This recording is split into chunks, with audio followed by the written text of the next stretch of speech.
12학년 우주 8기 김민서입니다. 벌써 저희 8기 서포터즈들의 마지막 이달의 유물이네요.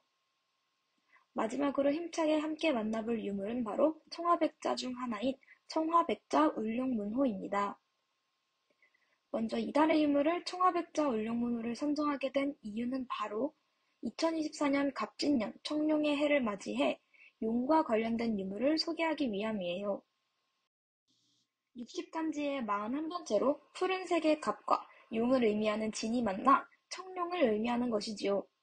이달의 유물을 살펴보기에 앞서 먼저 용에 대해 알아볼 필요가 있는데요.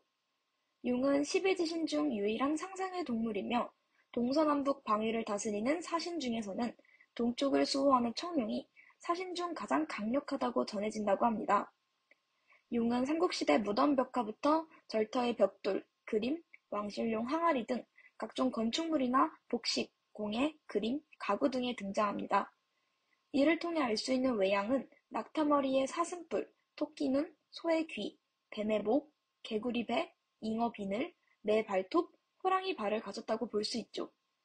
특히 용은 강력한 힘을 가진 상서로운 존재로서 오래전부터 신앙의 대상이 되었으며 왕실에서는 제왕의 상징으로, 불교에서는 불법 또는 국가의 수호자로 인식되었으며 민간에서는 물을 다스리고 재앙을 물리치며 오복을 가져오는 신령스러운 동물로 여겨졌어요. 특히 구름을 헤치고 승천하는 용의 모습을 가장 상서로운 것으로 여겨 울룡문이 그려진 항아리를 조선 왕실에서 특히 애호했다고 합니다. 용이 그려진 큰 청화백자 항아리는 대표적인 왕실 도자기로 혼례 등 크고 작은 잔치와 제사 장례 등 궁중 행사에 두루 사용되었어요. 주로 술을 담거나 꽃을 꽂아 장식하였으므로 주준과 화준으로 나누어 부르기도 합니다. 이제 본격적으로 유물에 대한 설명을 해보려고 하는데요. 먼저 청화백자 울룡문호라는 이 명칭에 대해 소개해보고자 합니다. 명칭의 순서는 대분류, 문양의 기법, 안료의 종류, 문양의 내용, 특별한 형태, 용도 순입니다. 다만 청화백자의 경우 백자 청화가 맞는 것이지만 청화백자 자체가 대분류처럼 언급된다는 특이점이 있어요. 때문에 백자청화와 청화백자 둘 다 쓰이고 있는 용어랍니다.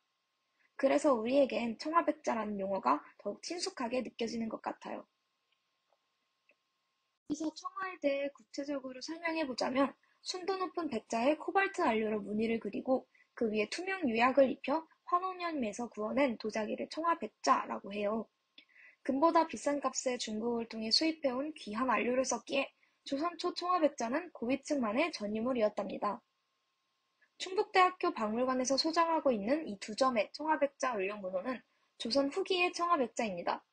조선 후기의 청화백자는 다음과 같은 특징을 가지고 있어요.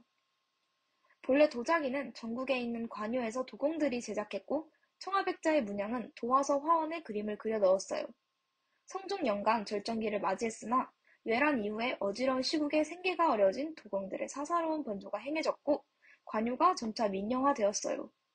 때문에 19세기 말경에는 왕의 상징이었던 울룡문호도 평민들이 사용할 수 있게 되었답니다.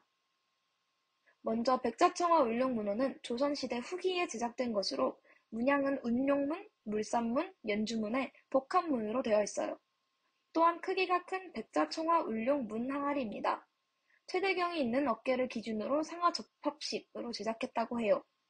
높게 외반된 구연부 전체는 두 겹으로 만들었으며 2분의 1이 파손된 것을 보수한 것입니다. 두 번째로 청화백자 울룡문호도 조선 후기에 제작된 것으로 복합문으로 되어 있어요. 특징은 크게 5가지로 먼저 양감 있는 구형의 동체에 청화로 울룡문이 베풀어진 백자 항아리로 수직굽의 구현은 외반했어요. 두 번째로 기벽이 매우 두껍고 무거우며 기면 전체에 담청백색의 유약이 투명하게 시유되어 있습니다. 세 번째로 광택이 강하고 빈혈이 없어요.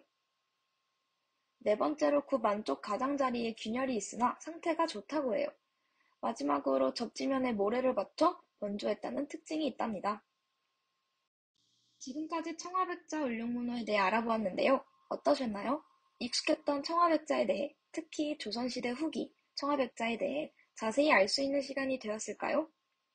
그렇다면 이 청화백자 울룡문호를 관람하러 충북대학교 박물관에 오시는 것도 좋을 것 같아요. 아니면 부산박물관에 있는 백자청화 울룡문호도 함께 감상해서 비교해보면 좋은 시간이 될 수 있을 것 같네요. 부산박물관 백자청화 울룡문호는 18세기 관여에서 제작된 청화백자 울룡문호로 울룡문이 도와서 화원이 그린 것으로 추정되기 때문이에요. 또한 같은 조선시대일지라도 조선 전기, 중기, 후기의 백자가 제각각의 다른 특징을 가지고 있으니 이에 대해 추가로 알아보신다면 재미있는 시간이 될 것 같아요. 지금까지 충북대학교 박물관 서포터즈 8기 뮤즈 김민서였습니다. 8기 뮤즈의 마지막 이달의 유물 영상을 시청해주셔서 감사합니다.